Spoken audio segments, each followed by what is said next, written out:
han ikke bare feje gulvet eller sådan noget?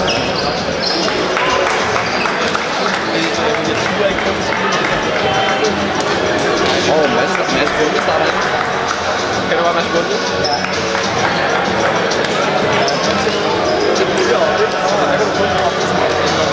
Ja. Er der Spanner blevet fyret, der er tæt på? Nej, han er der. Næste ham der brugte ham.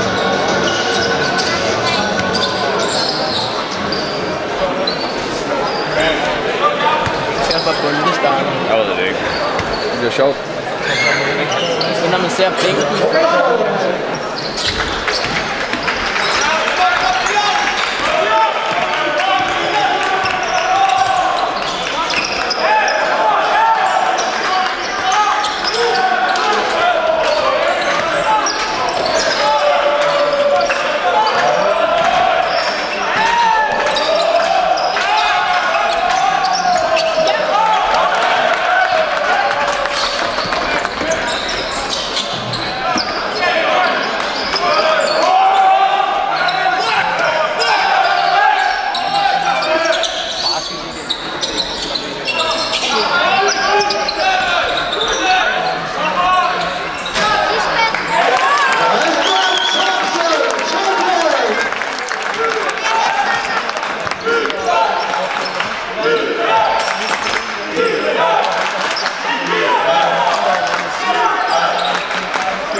Ved du, hvad plads du lige prikker på? Hvad? Ved du, hvilken plads jeg er på? Over under Svendborg og Bakken, ikke? Har du set, Renate kommer til Israel igen? Ja. Det er heldigt. Holdet? Nej, hvis han var blevet der... Hvis det ikke var fordi, de manglede penge, det der... Så det var et sindssygt hold. Ja. Men det er jo bare nice, at man har rykket til en bedre liga, ikke? Jo. For ham er det bedste. Ja.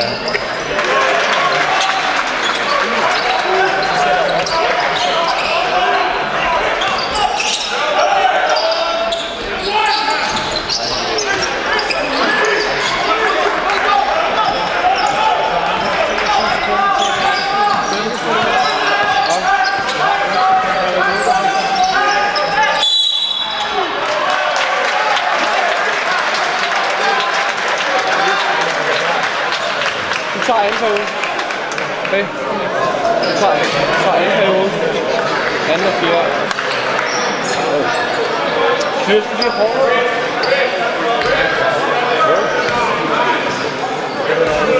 For Rasmus har taget det. Ja, du tager anden til anden. Hvorfor er han ikke?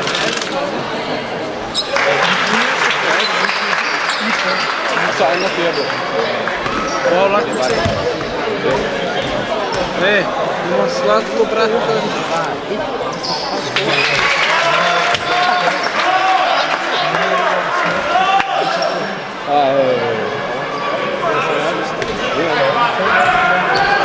Men han tror der først var.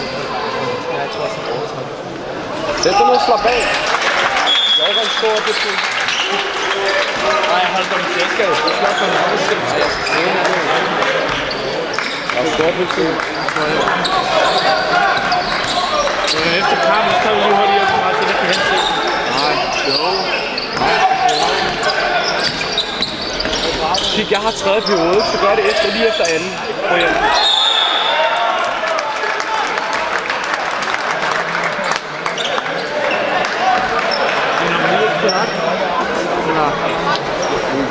Polak? Nej, men dansk.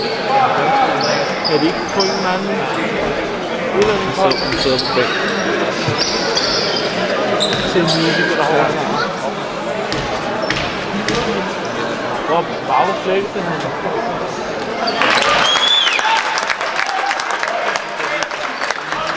Theo, han tager altid noget, for Theo til at tage til. Okay. Hvad? Okay. Theo til at tage. Theo til at tage.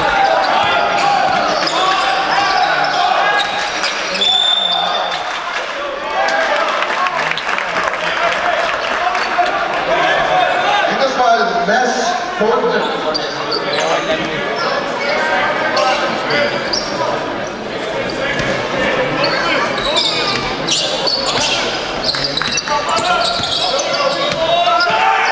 går også til barber, så. Ja. Kom igen. Hey, Selve, kom igen. Kom igen.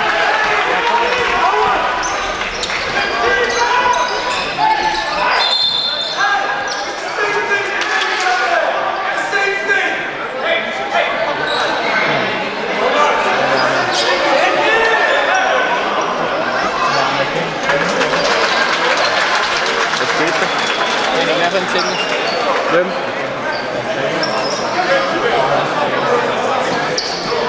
Det er ikke en fejl, at det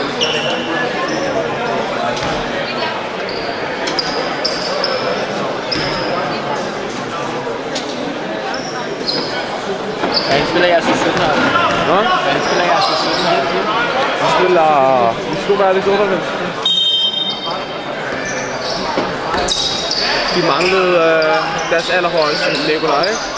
Men han plejer kun at score 6-8 point mod os. Nej, de tabte med 2, tror jeg. Du kan lige være slået. Hvad er det værste? Jeg ved det ikke. Jeg ved det faktisk ikke. Det ved vi dårligt over, eller? De har slået os 2 eller 3 gange, ikke? De har slået os 1 gang, og så i pokalen, ikke? Så har de slået sidste, så de har nogle dårlige kampe. Man kan jo ikke altid vinde.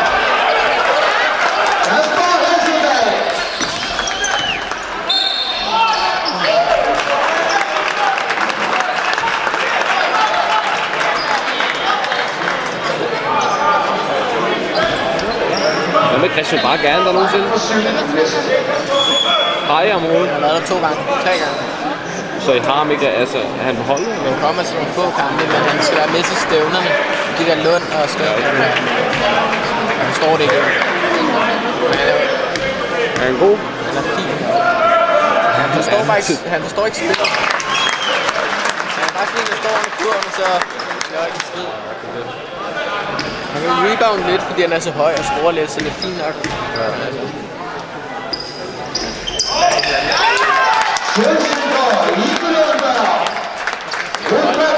Deres hold bliver fuldstændig splittet næste år. Hvad er det? Deres hold bliver splittet næste år. Hvis hold? Hvorfor? Alle flytter. Hvordan? Der er mange, der er 3, der skal løftes på meget til Tobias og Daniel. Der vil vinde. Alle sammen? Der er Tobias og Daniel. Så I skal alle sammen på event? Så I får sindssygt hold. Vi skal også have Thomas Ja, og vi skal også og have... Markus. Og alle de der fra Viby, Markus og have Anton. Harbo. Eller I venner. Vi får sindssygt. Og vi får også nogen fra udlandet. Hvad mener du? Vi får måske nogen fra Island, fordi jeg tror ikke, han er landskamp derovre. Nå? Og så får vi nogen fra Canada, fordi min bror er derovre. Hvis I har, så har I det bedste hold. Men hvis det er godt, at I ikke kan løse sammen. Det er bare synd lidt for Marco, ikke? For mit hold, ikke? Fordi han tog det over, fordi han tror, altså han får meget spilletid i sådan noget. Det er synd for ham. Men det er stadig, han får en lille smule. Han er stadigvæk, det må være på 2 hold. Ja. Han kan jo sagtens bare være på anden hold også. Det er bare, jamen det er jo ikke det, han har planlagt. Han har jo forestillet sig, at han skulle være stjerne og sådan noget. Det tror jeg ikke, han er. Måske får I også Oscar. Men det er godt for mig, fordi der er ikke nogen point her. Ja, der er kun... Hvem er det? Marco, men han er... Jeg vidste en point her. Det er mere sådan noget, hvis det endelig er shooting eller noget. Men måske får de Oscar. Har I hørt det? Hvis han har lyst, kan han få en plads, hvis han har lyst. Han er kommet ind. Man skal på high school nok. Det er bare, hvis det ikke fungerer med high school, så skal han derover. Man skal ikke også flere pladser. Det er hvad? Men man kan også sige, at det bliver altid nogen smidt ud. Tror du, der bliver nogen smidt ud på at basketball? Om det er en dreng eller pige, det er jo lige meget, fordi så er der en plads mere. På værelserne? Vil du gerne have plads på værelserne? Nej, men man skal være plads. Det er fordi, Han har plads. Han er kommet ind. det skal også plads til Markus. Ja. Tror du, I vinder? Men jeg tror, det er ødelægholdet, det der får Oscar for. Ja, jeg snakkede også, at jeg som har alt styrt det. Det er en vej, så Det er det, jeg ikke ved. kende nogen, han kan tage over. Ja, jeg ved det, men han har alle mulige kontakter i USA. Ja, Han har alle mulige kontakter i USA. har han ikke kun der, hvor hans far bor? Ja, men hans far kender mange, så det er ikke noget problem, men Det skal også være godt, jo. ja. Det skal betale sig. Hvad så hvad er starting line, der vil du røve det være? Søndag. Nej, den. Det kommer an på, hvem der kommer fra udlandet. Hvis vi er fra udlandet, er det Bare danskerne. Bare danskerne. nej. Markus, Morten. Det var Markus. Ja, Magnus, eller han har på Bibi. Hvor Markus, ja. Morten. Hvad fanden er Morten? Det er ikke Morten kom. Hvad? Hvem er med? Morten på mit hold. Ej. Så ham der Hvad? Harbo. Thomas skal også. Thomas er jo en af de bedste i Danmark. Skal Thomas derover? Ja, vidste du ikke det? Thomas og Markus.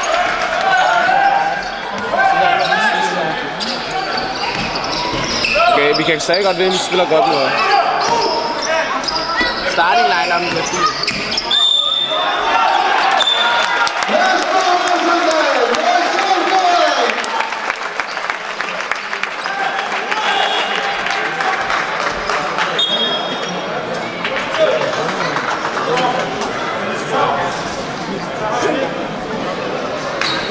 Hvorfor er ham der, når man starter med igen?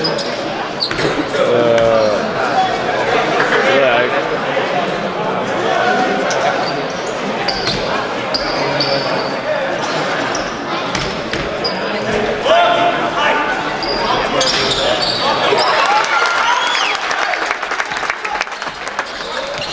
Hvordan bliver jeres hold næste år? Det bliver bare det samme. Vi mister bare Marco. Og måske nogle andre. Vi mister også... kender du Rasmus også? Det er sådan small forward. Ja, så 2 andre. Men de er ikke så gode. De skal til USA. Som Marco. Ja.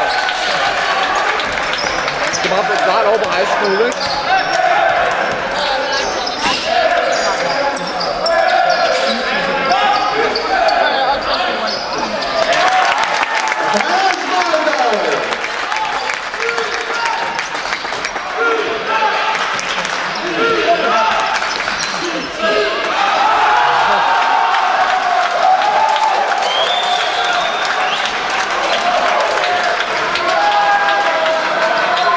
Good from there, fucking sad.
Det får ikke en skid med.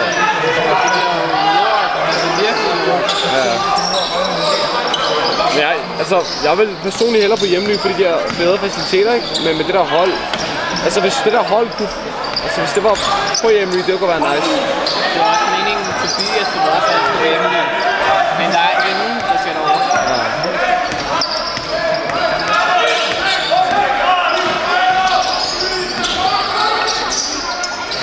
Ham der er god. Det er spark. Han er deres sidste år.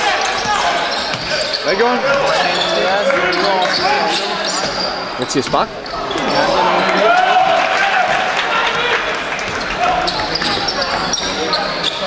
Altså, han spillede stadig med næste, ikke?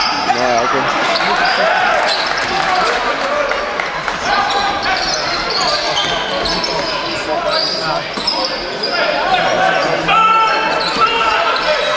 Boom.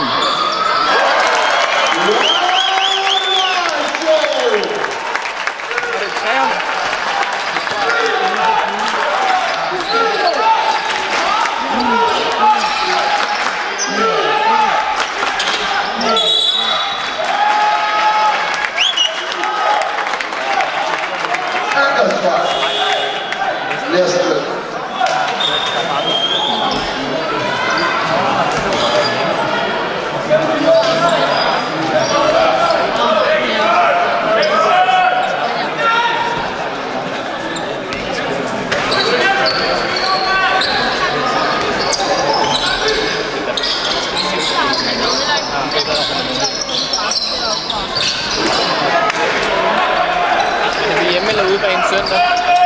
Ude på hjemmebane. I den her grønne hal. Der er ikke nogen, der kan lide den. Den her? Er det ikke i den her? Ja. Hvor er det så? Det er i sådan en grøn hal.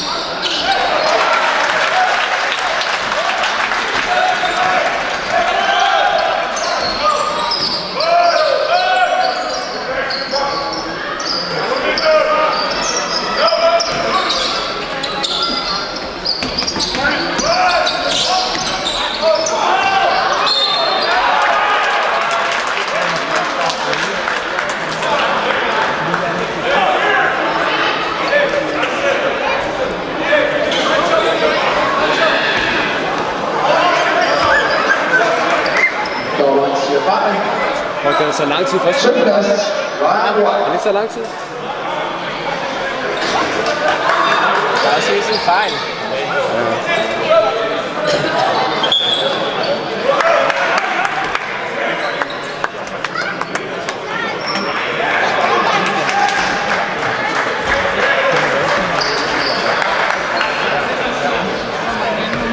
Der er holdbar til det sted.